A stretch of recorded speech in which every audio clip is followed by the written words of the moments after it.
இன்றைக்கி பார்க்க போகிற ரெசிபி பேர் வந்து கல்யாண வீடுகளில் கொடுக்குற முட்டைக்கோஸ் பொரியல் எப்படி பண்ணுறதுன்னு பார்க்கலாங்க. நான் ஃபஸ்ட்டு வந்து ஒரு முட்டைக்கோஸ் வந்து நல்ல ஃபுட் ப்ராசஸரில் ஃபைனாக வந்து சாப் பண்ணி வச்சுருக்கேன். ஸோ இப்போ வந்து தண்ணி சூடாகிட்டுருக்கு. ஸோ அதில் வந்து பிளான்ச் பண்ணி எடுக்க போகிறோம். எல்லாமே போட்டுக்கலாம். முட்டைக்கோஸ் ஆட் பண்ண உடனே ஃப்ளேம் வந்து சுவிட்ச் ஆஃப் பண்ணிவிடுங்க. நம்ம வந்து கொதிக்க வேணும்ல ஒன்றும் தேவையில்லை. ஒரு 5 மினிட்ஸ் வந்து இது ரெஸ்ட் கொடுத்துட்டு நீங்கள் வந்து வடிகட்டிடுங்க. இப்போ 5 மினிட்ஸ் ஆகிடுச்சு. நம்ம வந்து முட்டைக்கோஸ் வந்து வடிகட்டிக்கலாங்க. ஸோ இந்த ப்ராசஸ் எதுக்கு பண்ணுறோன்னா நம்ம முட்டைக்கோஸ் கலர் வந்து சேஞ்ச் ஆகாமல் இருக்கும். அதனால தான் இந்த மாதிரி பண்ணுறோம். வேக வைக்கணும்லாம் தேவையில்லை. ஒரு 5 மினிட்ஸ் சுடு தண்ணியில் போட்டு வச்சுட்டு நீங்கள் வந்து வடிகட்டி வச்சுருங்க ஓரமாக. இப்போ வாங்க முட்டைக்கோஸ் பண்ண ஸ்டார்ட் பண்ணிடலாம். அதுக்கு ஃபஸ்ட்டு கடாயில் வந்து ஒரு 3 டேபிள் ஸ்பூன் எண்ணெய் விட்டுக்கலாம். எண்ணெய் சூடானது 1 டேபிள் ஸ்பூன் கடுகு, 1 டேபிள் ஸ்பூன் உளுத்தம் பருப்பு, 1 டேபிள் ஸ்பூன் கடலைப்பருப்பு. ஃப்ளேமில் பருப்பெல்லாம் நல்லா வறுத்துக்கோங்க. கடுகு வெடிக்க ஆரம்பிக்குது. இப்போ வந்து 2 வரமிளகாய் கிள்ளி போட்டுக்கோங்க. 2 பச்சை மிளகாய் வந்து நறுக்கி வச்சுருக்கேன், அதுவும் சேர்த்துக்கலாம். வெங்காயம் பொடியாக நறுக்கி வச்சுட்டு அதுவும் சேர்த்துக்கலாம். வெங்காயம் நல்லா பொன்னிறமாக வர்ற வரைக்கும் வறுத்துக்கோங்க. இது கூட ஒரு கொத்து கருவேப்பிலை சேர்த்துக்கலாம். 1 டேபிள் ஸ்பூன் பெருங்காயத்தூள்,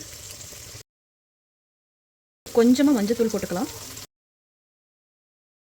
வெங்காயம் வணக்கிட்டு இருக்கும்போதே கொஞ்சம் கொத்தமல்லி தலை போட்டுக்கலாம். இப்போ பாருங்கள் வெங்காயம் நல்லா வந்து வெந்திருக்கு. இந்த அளவுக்கு வணக்கினா போதும்.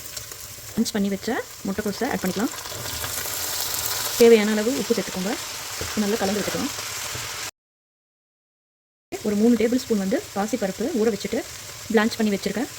ஸோ பிளான்ச் மீன்ஸ் என்னென்னா நீங்கள் சுடு தண்ணியில் ஒரு 5 மினிட்ஸ், ஒரு 2 to 3 மினிட்ஸ் ஆர் 5 மினிட்ஸ் வந்து வேக வச்சுட்டு வடிகட்டி இந்த மாதிரி வச்சுக்கோங்க. ஸோ அதுவும் ஆட் பண்ணிக்கலாம். நேராக வேக வைக்கணும்லாம் ஒன்றும் இல்லைங்க. ஒரு 5 மினிட்ஸ் வந்து ஹை ஃப்ளேமில் வச்சு நல்லா கலந்து விட்டுட்டே இருங்க. இந்த ஸ்டேஜில் உப்பெல்லாம் கரெக்டாக இருக்கான்னு பார்த்துக்கோங்க. ஒரு 5 to 10 மினிட்ஸ் வந்து நான் மீடியம் ஹை ஃப்ளேமில் வச்சு கலக்கி விட்டுருங்க. இப்போ ஃபுல்லாக பாருங்கள் தண்ணி வச்சிருச்சு. ஸ்டேஜில் வந்து நம்ம தேங்காய் ஆட் பண்ணிக்கலாம். ட்ரை தேங்காய் ஆட் பண்ணுறேன். நீங்கள் ஃப்ரெஷ்ஷாக துருவினது கூட இருந்தால் ஆட் பண்ணிக்கோங்க. ஒரு 2 to 3 டேபிள் ஸ்பூன் வந்து தேங்காய் ஆட் பண்ணியிருக்கேன். அவ்வளோதாங்க, அருமையான கல்யாண ஸ்டைல் பொரியல் ரெடி ஆகிடுச்சுன்னு சொல்லுங்கள். பாருங்கள் எப்படி இருக்குன்னு தனித்தனியாக. நீங்களும் வீட்டில் செஞ்சு பார்த்துட்டு எப்படி வந்துச்சுன்னு சொல்லுங்கள். இது எல்லா சாப்பாடு வெரைட்டி ரைஸ் எல்லாத்துக்கூடயும் நல்லாயிருக்கும். பெஸ்ட்டு ட்ரை பண்ணி பார்த்துட்டு சொல்லுங்கள். என்னோட ரெசிபிஸ் உங்களுக்கு பிடிச்சிருந்தா மறக்காமல் சப்ஸ்கிரைப் பண்ணிவிட்டு பெல் பட்டனும் ப்ரெஸ் பண்ணிக்கோங்க. ஸோ அடுத்தடுத்த அப்டேட் நீங்கள் வந்து பார்த்துக்கலாம். So thanks for வாட்சிங்க. நெக்ஸ்ட் வீடியோவில் பார்க்கலாம். பாய்.